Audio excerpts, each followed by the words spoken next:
Assalamualaikum warahmatullahi wabarakatuh. Bismillahirrahmanirrahim. Alhamdulillah wassalatu wassalamu ala Rasulillah wa ala alihi wa sahbihi ajma'in. Amma ba'd. Jadi kita akan sambung bacaan kita dari surah Al-Hijr bermula ayat 71. أعوذ بالله من الشيطان الرجيم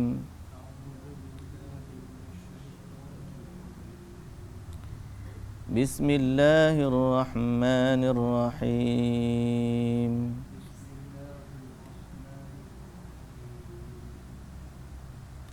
قال هؤلاء بناتي إن كنتم فاعلين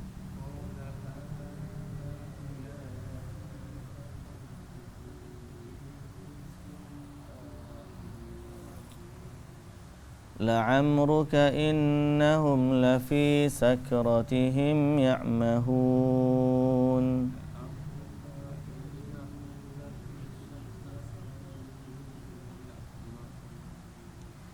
فأخذتهم الصيحة مشرقين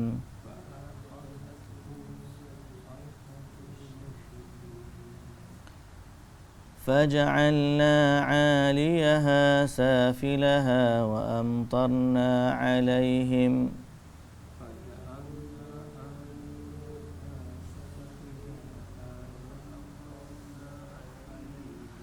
وأمطرنا عليهم حجارة من سجيل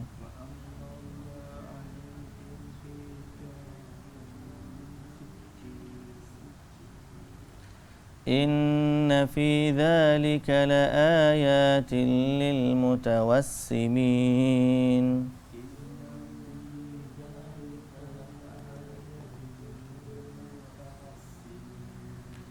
وإنها لبسبيل مقيم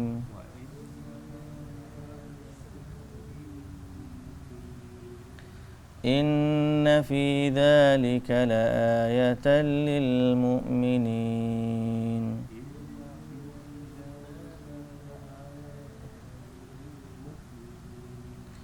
وإن كان أصحاب الأيكة لظالمين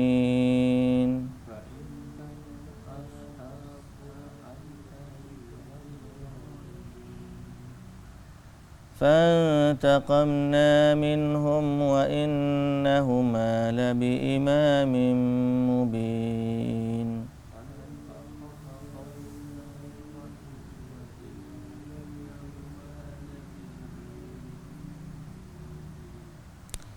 ولقد كذب أصحاب الحجر المرسلين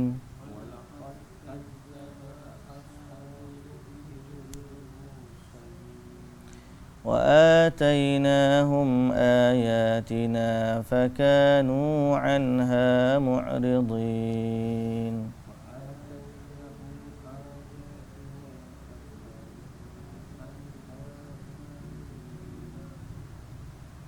وكانوا ينحتون من الجبال بيوتا آمنين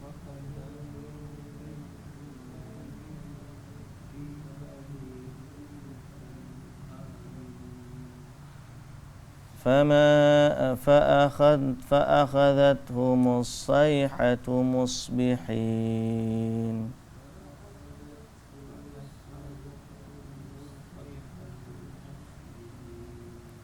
فما أغنى عنهم ما كانوا يكسبون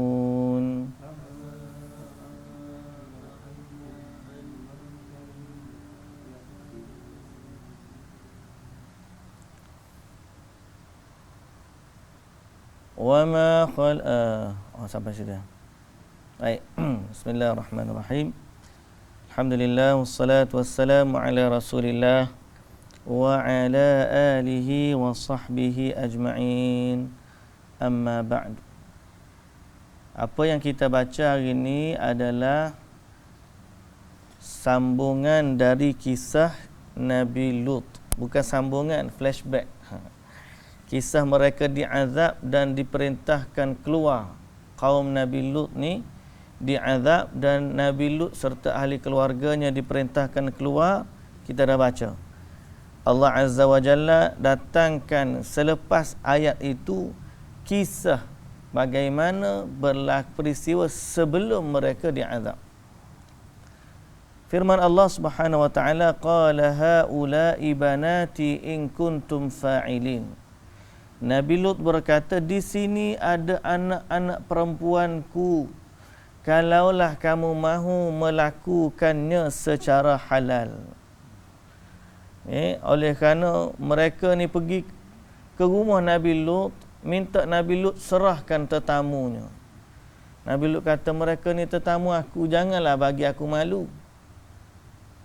Dan kalau kamu nak sekalipun, kahwinlah. Ni anak aku ada kalau nak kahwin, dia kata. Tapi dia kata situ tujuannya untuk menyatakan pilihlah perempuan. Jangan pilih lelaki. Itu maksud dia. Okay. Kemudian Allah Subhanahu wa taala bersumpah, la'amruka, demi umurmu Muhammad, sesungguhnya mereka membuta tuli dalam kemabukan maksiat mereka. Mereka itu mabuk dalam maksiat. Makna tak nampak dah. Mana boleh beza laki dengan perempuan, tak boleh nak beza dah. Yang mereka kira nafsu syahwat mereka. Yang ni masalah orang mabuk dengan maksiat. Bila dah mabuk dengan maksiat, dia tak nampak apa dah. Baik, dalam ayat ini ada satu perkara yang istimewa. Okey. Ada satu perkara yang istimewa. Apa dia? Perkataan la'amruka, demi umurmu wahai Muhammad. Apa maksud demi umurmu wahai Muhammad? Demi kehidupan Nabi Muhammad sallallahu alaihi wasallam. Bukankah demi ini makna lafaz sumpah? Maka dalam ayat ini Allah bersumpah dengan kehidupan Nabi Muhammad sallallahu alaihi wasallam yang Allah anugerahkan. Apa yang kita faham? Allah bersumpah dengan umurnya atau hidupnya Nabi Muhammad sallallahu alaihi wasallam. Pertama kita kata dah, Allah boleh bersumpah dengan apa saja yang Allah kehendaki. Atau kalau kita tak boleh bersumpah melainkan atas nama Allah. Allah dengan makhluk, dia boleh bersumpah dengan mana-mana makhluk dia. Kerana dia Allah. Kita sebagai makhluk tak boleh bersumpah melainkan hanya dengan nama Allah. Satu. Yang kedua, bila Allah bersumpah dengan sesuatu, ini menunjukkan kebesaran dan keagungan perkara tersebut. Allah bersumpah demi matahari dan bulan. Allah bersumpah demi siang dan malam. Allah bersumpah dengan waktu fajar, macam-macam, banyaklah Allah Ta'ala bersumpah. Menunjukkan apa yang Allah bersumpah dengannya adalah sesuatu yang besar. Kedudukannya. Tiba-tiba dalam ayat ini Allah bersumpah dengan kehidupan Nabi Muhammad sallallahu alaihi wasallam. Menunjukkan tashrif azim wa maqamin rafi' wa jahin 'arid. Menunjukkan kemuliaan yang besar, kedudukan yang tinggi dan kemegahan yang luas bagi Nabi sallallahu alaihi wasallam. Malah berkata Ibnu Abbas radhiyallahu anhuma, ma khalaqallahu wa ma dhara'a wa ma bara'a nafsan akrama alaihi min Muhammadin sallallahu alaihi wasallam. Kata Abdullah Ibnu Abbas, Allah tidak ciptakan, tidak Allah jadikan, tidak wujudkan satu jiwa yang lebih mulia daripada Nabi kita Muhammad sallallahu alaihi wasallam. Kerana bukti dia apa? Wa ma sami'tu Allah aqsama bi hayati ahadin ghairahu. Kata Abdullah Ibn Abbas, aku tidak pernah dengar Allah bersumpah dengan hidup seseorang kecuali dengan Nabi Muhammad sallallahu alaihi wasallam. Jadi perkataan la'amruka, demi umurmu tu menunjukkan mulianya Nabi Muhammad sallallahu alaihi wasallam. Kerana Allah telah bersumpah dengan hidup baginda, sedang Allah tidak bersumpah dengan hidup orang lain selain daripada Nabi Muhammad sallallahu alaihi wasallam. Baik, jadi demi sesungguhnya, demi umurmu wahai Muhammad, sesungguhnya mereka itu mabuk dalam kemaksiatan. Mabuk dalam kemaksiatan. Habislah dia tak dengar dah nasihat Nabi Lut alaihi salam. Apa yang berlaku? Fa akhadhathumus sayhatu musbihin. Mereka dibinasakan oleh letusan suara yang menggempakan bumi ketika matahari terbit. Ketika matahari terbit. Okay. Ai as-sautul qasif inda syuruqis syamsi wa huwa tulu'uha. Suara yang menggemparkan ketika matahari terbit. Wa dzalika ma'a qalbi biladihim, dan itu bersama dengan diterbalikkan negeri mereka. Bunyi macam mana saya pun tak pastilah. Cumanya waktu saya pergi misi bantuan banjir di Kelantan, saya sampai ke satu tempat nama dia Pulau Setelu. Pulau Setelu ni dia bukan pulau, tapi dia dipisahkan daripada Gua Musang tu dengan Sungai Kelantan. Jadi sungai tu besar. Orang daripada Gua Musang nak pergi ke sana tu kena lalu jambatan. Jadi mereka panggil seberang tu Pulau Setelu. Yang sebenarnya dia tu seberang sungai lah. Bila sampai ke sana, sambung pula boleh sampai ke Jeli, Pasir Mas semua. Dekat situ ada satu jambatan yang mana dalam musim banjir 2014, arus sungai yang sangat kuat dengan pokok-pokok kayu, balok apa semua, kena dekat jambatan tu sampai patah jambatan tu. Kuatnya air. Dia punya konkrit besar-besar pemeluk kita tu patah. Bayang tak kekuatan air dia. Kita pun tak tahu banjir tu kuat. Allah, dahsyat. Tahun 2014 tu memang banjir yang, masa tu kita duduk Masjid Mustaqim lagi kan. Siap buat misi bantuan, banjir lagi masa tu. Okey. Tapi bila sampai ke sana, seorang orang kampung cerita, bunyi jambatan patah tu sangat menggerunkan. Bunyi sunyi, malam sunyi, air, bunyi air. Tiba-tiba bunyi macam bunyi kriuk tu. Kemudian bunyi patah. Konkrit tu ada besi dalam, patah. Kuat tengok. Kuat tu. Kalau orang ngaji ilmu engineering, tak patah tu. Ada konkrit lagi, besi lagi dalam. Bukan besi kecil-kecil ni. Besi besar, konkrit. jambatan boleh patah. Bila dia bunyi tu, seorang makcik tu pengsan.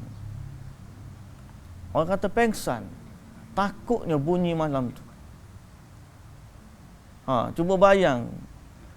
Dia bukan bunyi sekejap, bunyi tolak tu, lepas tu sampai patah. Bukan satu jambatan patah. Dekat Pulau Setelu patah jambatan. Dekat Kemubu, yang jambatan yang kereta api lama dengan konkrit besi tu, patah pun juga. Dengan jambatan besi tu terbalik habis semua. Hanyut sampai ke lari tepat dia. Bunyi yang sangat menggerunkan. Tu baru jambatan patah. Tiba-tiba bunyi suara, bumi tu diangkat. Suara macam mana tak tahulah. Allah Ta'ala kata apa? Maka kami jadikan, ayat yang seterusnya. Okay? Kami jadikan faja'alna 'aliyaha, atas negeri itu safilaha, jadi duduk bawah, tunggang terbalik. Bahasa dia tunggang terbalik. Tapi dalam bahasa Arab, aliyaha ni ali ni tinggi atas, safil bawah. Jadi kami jadikan yang atas tu kedudukannya di bawah, kami terbalikkan. Jadi diangkat, kemudian diterbalikkan. Wa amtarna alaihim, dan kami hujankan ke atasnya, min sijil, daripada hijaratan min sijil, batu-batu dari tanah yang dibakar. Dari tanah yang dibakar. Batu yang panas membakar.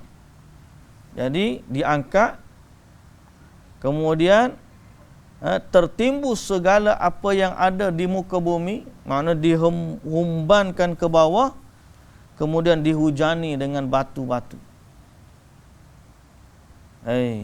Dahsyat. Jadi mereka tu akhirnya mati semualah. Batu Allah Ta'ala tak bagi tengok pun. Allah Ta'ala kata jalan, jangan pandang belakang. Sebab terlalu dahsyatnya azab mereka. Tak ada lagi yang diterbalikkan macam tu. Ni kalau meteor jatuh pun, tapi laut mati tu pernah sampai dah? Tak pernah sampai. Besar. Laut mati ni luas. Cuba bayang kalau seluas tu tiba-tiba jatuh daripada langit, dihumbankan, diterbalikkan, angkat, terbalik, jatuh. Kalau meteor jatuh, habis ni, diterbalikkan bumi. Azab yang sangat mengerikan. Lalu Allah Ta'ala kata apa? Inna fi dzalika la ayatil lil mutawassimin. Sesungguhnya balasan azab yang sedemikian itu mengandungi tanda-tanda bagi orang yang kenalkan sesuatu dan serta memerhati dan memikirkannya. Kalau orang tengok, perhati, dia akan dapat tanda-tanda kekuasaan Allah. Cuma kena pergi perhati lah. Lil muta'ammilin, orang duduk tengok, fikir. Maknanya dari sudut tanda tu tak ada dah. Tanda zahir tak ada dah. Kena perhatikan. Duduk situ perhati. Nescaya akan jumpalah tanda-tanda kekuasaan Allah. Okey. Kemudian wa innaha labisabilim muqim, dan sesungguhnya negeri kaum Lut yang telah dibinasakan itu terletak di jalan yang tetap dilalui orang. Allah jadikan pula negeri itu orang lalu supaya boleh ambil iktibar. Jadi masalahnya bukan ambil iktibar, dia lalu dia pergi berenang pula dekat laut mati tu. Dia ambil tanah pasir laut mati tu, dia tidurlah, dia buat ubat lah, macam-macam.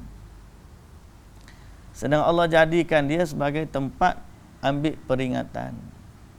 Tanda yang Allah Ta'ala kekalkan tu untuk manusia ambil peringatan. Dan kita lah nak buat tanda-tanda kan. Tinggal sinilah, nanti satu hari orang tengok, orang teringatlah kita. InsyaAllah. Itu tanda yang baik lah. Jangan tinggal tanda yang buruk pula. Kan? Tinggal tanda yang baik supaya orang kenal. Orang zaman dulu tanam pokok. Oh, ni lah pokok dia dulu. Kita balik kampung pun jumpa lagi pokok tu. Oh, ni tok kita dulu tanam. Ada tanda. Jadi Allah Azza wa Jalla, dia bagi tanda supaya manusia ingat. Cuma tanda ni tanda azab lah kepada kaum Nabi Lut. Jadi orang yang lalu selepas itu dapat ambil iktibar. Bagi siapa? Bagi orang yang beriman kepada Allah. Inna fi dzalika laayatan lil mu'minin.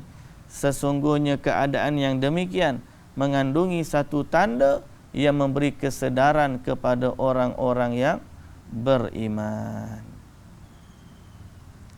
Okey, kepada orang-orang yang beriman. Jadi pada kisah penduduk Nabi kaum Nabi Lut ni, kisah yang benar dan kisah yang sangat memberikan peringatan. Okey.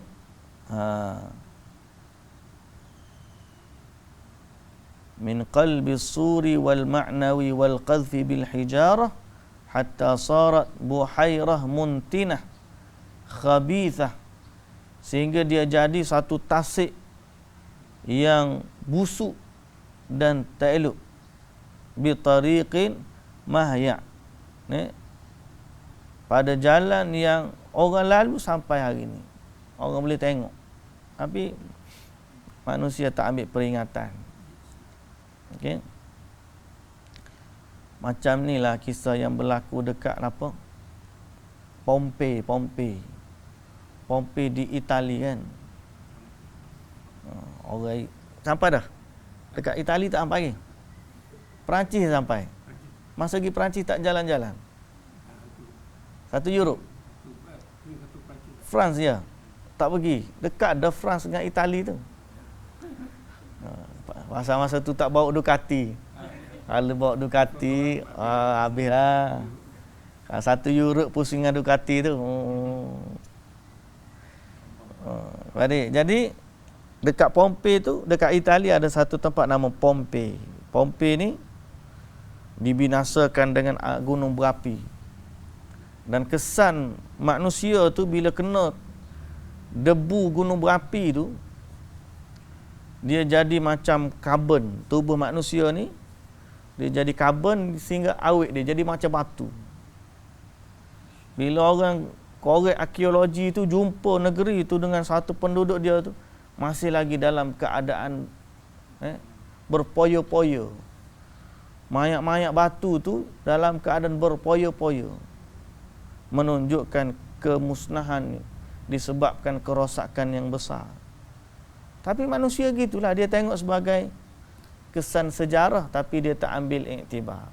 Dia tak ambil iktibar. Kita pun banyak kesan sejarah kita tapi tak ambil iktibar. Bagaimana Allah boleh runtuhkan tamadun kita?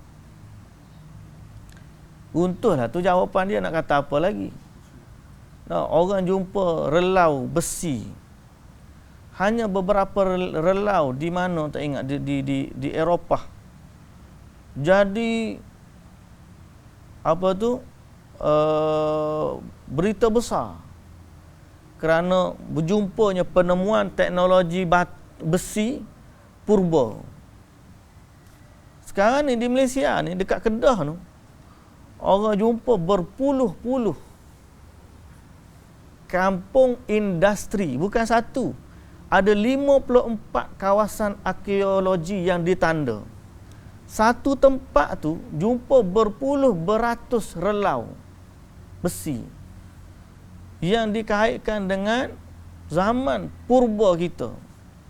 Beribu tahun dulu, tok nenek kita ni adalah pengeluar besi dunia. Batu mari, dia orang mari sini cari biji tu. Nah, cuba bayang, dalam baca sejarah, British datang cari rempah. Kan? Cari rempah.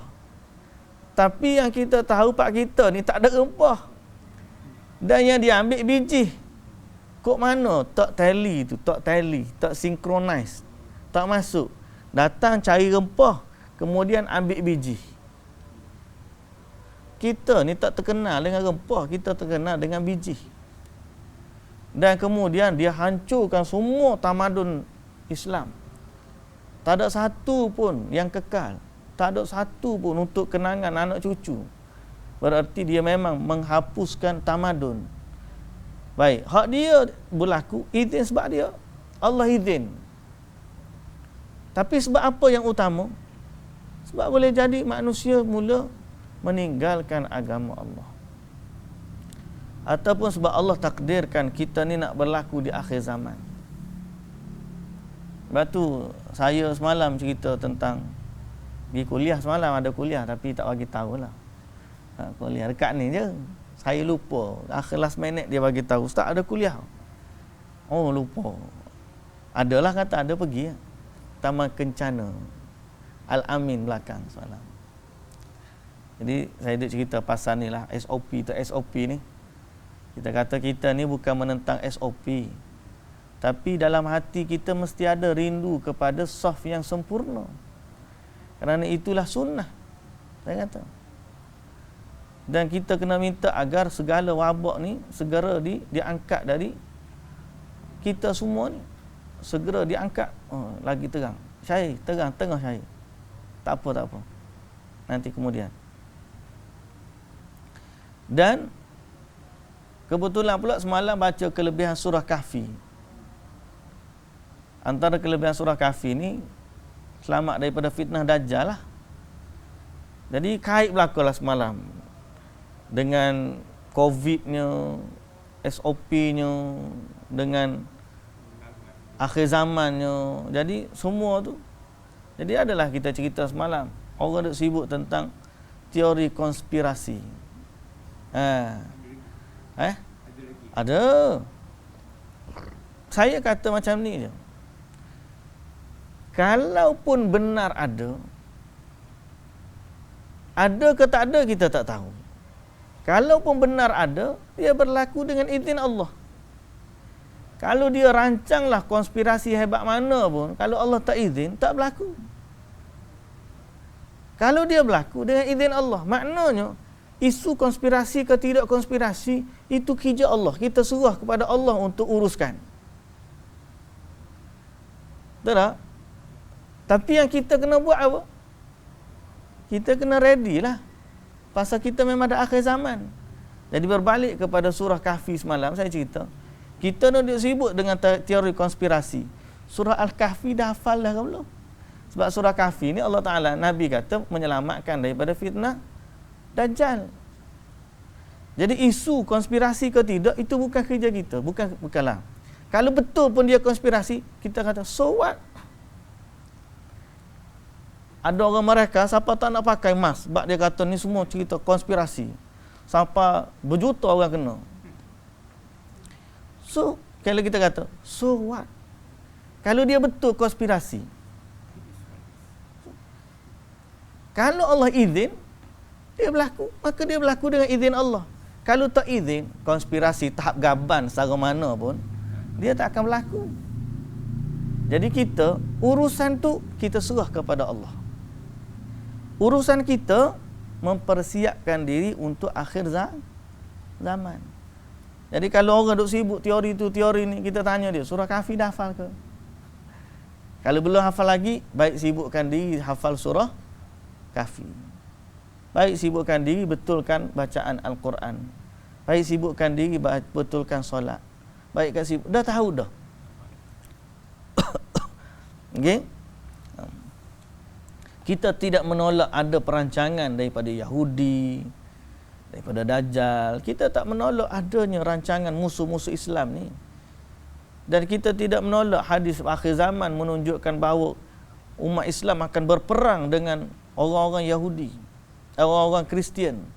Dan kita tidak menolak hadis yang Nabi kata Yahudi Isfahan akan ikut 70,000 daripada Yahudi Isfahan akan mengikut Dajjal. Mana Dajjal ada tentera dia, Kristian pun ada tentera dia. Semua ni akan berlaku. Jadi pastinya ada perancangan daripada mereka yang mereka buat dan Allah izinkan mereka untuk benda tu berlaku kerana semuanya akan menuju ke satu titik yang sama, itulah akhir zaman. Benda tu kita tak boleh nak sekat, tak boleh nak halang. Pasal apa? Kalau tu kehendak Allah, dia tetap akan berlaku. Apa yang kita boleh buat? Mempersiapkan diri. Tu je. Tak ada dah option lain. Tak ada option lain. Tak boleh nak kata, ni semua teori konspirasi. Kita kena gagalkan teori ni. Kita nak gagal lagu mana? Kalau memang Allah takdir dia dah berlaku, dia akan berlaku. Akhir zaman, Yahudi akan perang dengan orang Islam. Itu memang akhir zaman. Kristian akan perang dengan orang Islam. Mula-mula Kristian dengan orang Islam perang dengan Yahudi. Gogang. Menang. Bila menang, perang pula sama. Dia orang kata sebab kamilah menang. Orang kata sebab kami. Bergaduh pula. Kita setakat nak tukar kerajaan ni benda kecil je. Konspirasi juga ke? Konspirasi. Teori konspirasi, tukar kerajaan. Tak iyalah. Kalau benda tu dengan izin Allah berlaku. Kalau dia tidak berlaku, Allah tak akan berlaku. Jadi kita serahkan urusan tu kepada Allah. Kerja kita mempersiapkan diri menghadapi akhir zaman. Cara dia bukan dengan sibuk mengkaji teori, dengan sibuk membaca Quran. Kita ni persiapan salah. Orang tu minat tu, ni buat conclusion ni. Ni cerita ni 20 tahun lagi teori Rahman. Habis dah teori Rahman. Keluar pula teori 3M. Apa tu? Lepas Rahman 3M. Muhyiddin tak tahu. Saya pun tak tahu. Masa apa tu? Mahathir, Muhyiddin, M pula, tak tahu mana pula. Teori macam-macam. Saya baca juga tapi setakat baca jelah. Benda kita nak kata persiapan yang kita kena siapkan diri kita ni sebenarnya. Surah Kahfi baca dah ke? Dah hafal dah. Nabi kata siapa hafal 10 ayat surah Kahfi selamat daripada fitnah Dajjal. Yang tu lah. Persiapan punya mudah je. 10 ayat dah hafal. Belum lagi. Belum lagi kena hafal. Yang hafal pun kadang-kadang lupa nak baca. Esok hari Jumaat kena baca surah Kahfi. Selamat daripada fitnah Dajjal. Saya hafal dah. Hafal dah. Ni betul orang mempersiapkan diri. Kena hafal, baca. Baik-baik baca Quran. Kalau betul lah kita kata majlis ilmu dah penuh dah. Orang akan sibuk dengan mempersiapkan. Sebab tu orang tanya Nabi kan, bila berlaku kiamat? Nabi tak jawab. Nabi kata, apa yang kamu persiapkan untuknya? Jadi yang tu yang kita kena fikir. Apa pun kita harap SOP kita ni segera dinilai kembali oleh pihak yang berkuasa kerana kita rindu kepada sunnah Nabi. Kita rindu saf yang rapat kerana itulah sunnah. Jangan sampai kita selesa dengan saf yang jarak sehingga bawa sejadah masing-masing. Pergi Mekah pun gitu juga. Orang Malaysia memang selalu dah bawa sejadah ni, this is my territory. This is my territory. Jadi mu jangan pijak sejadah aku jangan pijak sejadahmu. Apa sejadah? Kangkang luar-luar. Sampai duduk Mekah, itu. Mari SOP, tu dia. Sedekah sini, sedepah sini. Tak boleh. Kamu duduk sana-sana, aku nak semayang macam ni.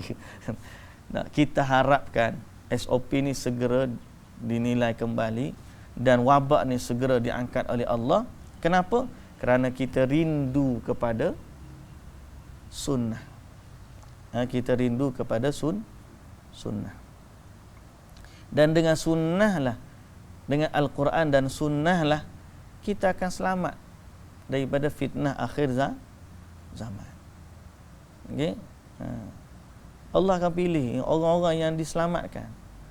Kita pun kadang-kadang kita tak prepare pun tak apa. Kalau kita dekat dengan Allah, ada orang yang tak sibuk pun teori konspirasi ni, tak sibuk pun dengan cerita-cerita nak tukar kerajaan ke. Dia tak sibuk. Kerja dia. Aku nak ngaji Quran, nak semayang, nak gapo. Sampai akhir masa nanti Allah Ta'ala akan pick dia untuk diselamatkan. Allah Ta'ala akan masukkan dia dan bersama dengan golongan-golongan yang diselamatkan. Walaupun dia sebenarnya tak terlibat dengan cerita-cerita tu. Allah ni dia tahu siapa yang dia. Okay? Wallahu a'lam lah. Jadi cerita ashab penduduk negeri Sodom ni, sampai perbuatan tu pun disandarkan kepada penduduk negeri itu. Jadi itulah kesudahannya. Allah Ta'ala sebut pula cerita kesudahan kaum Ashabul Aikah. Penduduk Aikah iaitulah penduduk ataupun kaum Nabi Syuaib. Kaum Nabi Syuaib dan juga kaum Thamud. Setelah itu, yakni kita sambung besok hari lah, insya-Allah. Wallahu ta'ala alam. Subhanakallahumma wa bihamdika asyhadu an la ilaha illa anta astaghfiruka wa atubu ilaik. Assalamualaikum warahmatullahi wabarakatuh.